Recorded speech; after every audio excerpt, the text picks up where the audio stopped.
बिस्मिल्लाहिर्रहमानिर्रहीम एंड अस्सलाम वालेकुम। उम्मीद करती हूँ कि इंशाल्लाह आप सब अपनी अपनी जगह पर खैरियत से होंगे, खुश होंगे और बदलते मौसम का लुत्फ़ उठा रहे होंगे।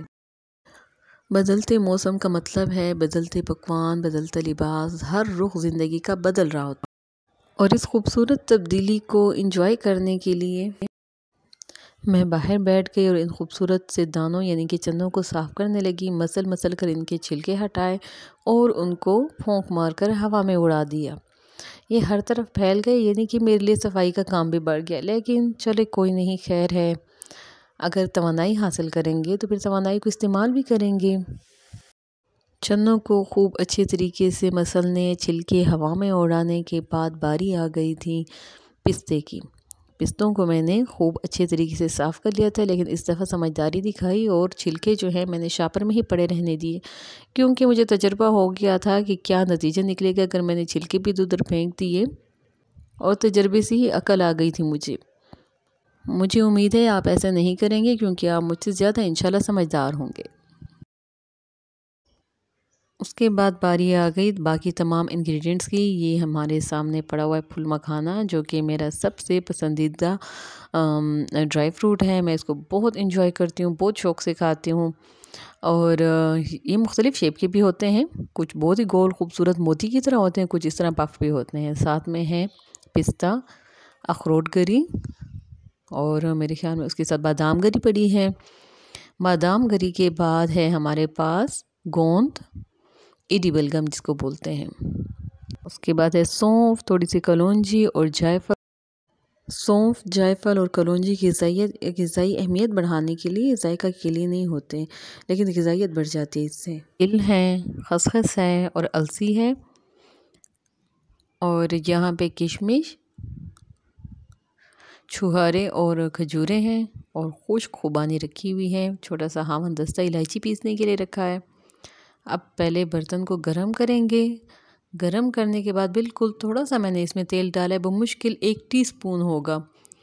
और उसके बाद फुल मखाने डालें इसमें। फुल मखानों को भूनेंगे और भूनने के बाद जब ये हल्के से क्रंची हो जाएंगे तो इनको बाहर निकाल लेंगे।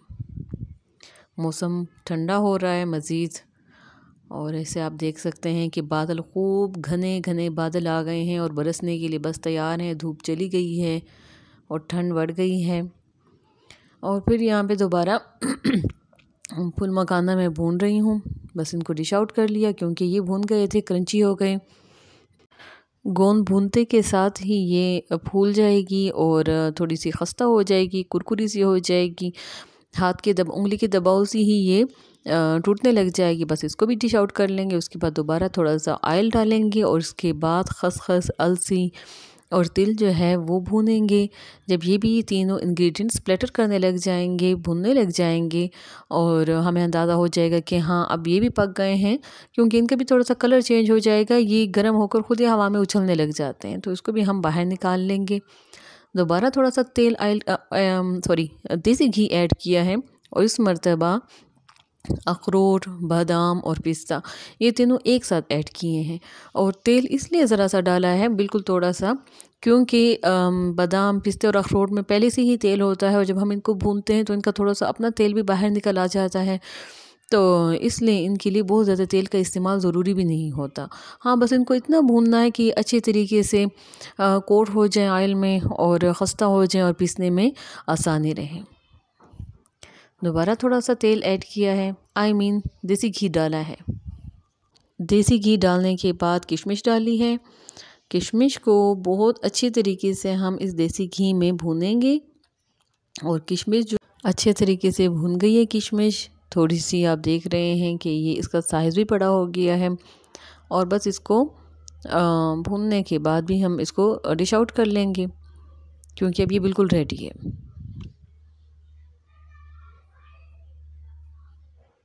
फिर आएगी बारी छुहारों, खजूर और खुश्क खुबानियों की। इस मर्तबा घी जो है वो कतरे ज़्यादा डालेंगे और इन इंग्रेडिएंट्स को बहुत अच्छी तरीके से भूनेंगे, क्योंकि इनको भूनने की बहुत ज़्यादा ज़रूरत है। इनको हम इस हद तक भूनेंगे कि ये खुश्क से हो जाएं और हमारे लिए इनको पीसना या ग्राइंडर में ग्राइंड करना हमारे लिए आसान हो जाए।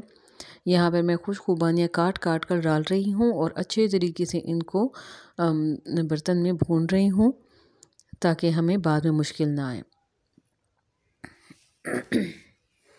यहाँ पर अब मैंने थोड़ा सा सौंफ, कलौंजी और जायफल भी पीसकर ऐड किया है।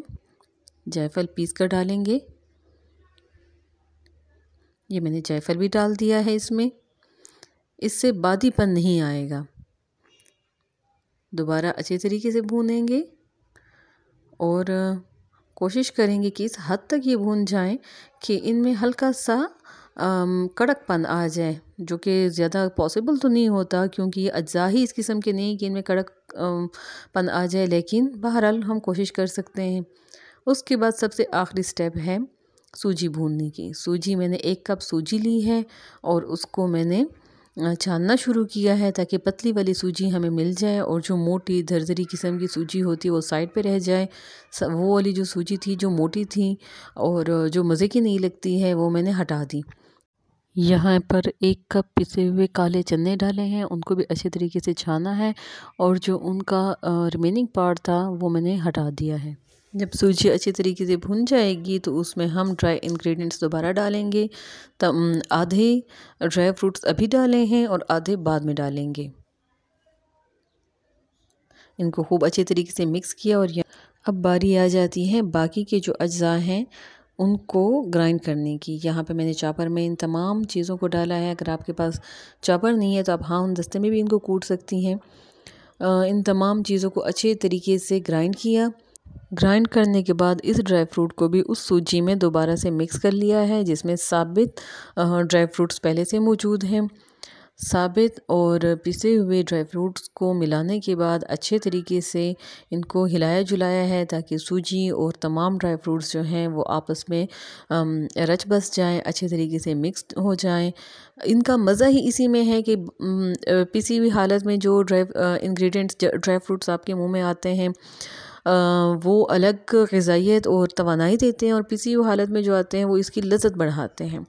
मैंने इसमें चीनी बिल्कुल भी नहीं मिलाई क्योंकि मुझे चीनी के बगैर चाहिए था और चीनी के मुतबादिल के तौर पे मैंने छुहारे, खजूर और खुश्क खुबानी का इस्तेमाल किया है। यहाँ पर मैंने इसको स्टोर कर लिया है। आप पंजीरी स्टोर करके कम से कम 1 महीने तक तो आराम से इस्तेमाल कर सकते हैं। 1 महीने तक खैर ये बचती भी नहीं है।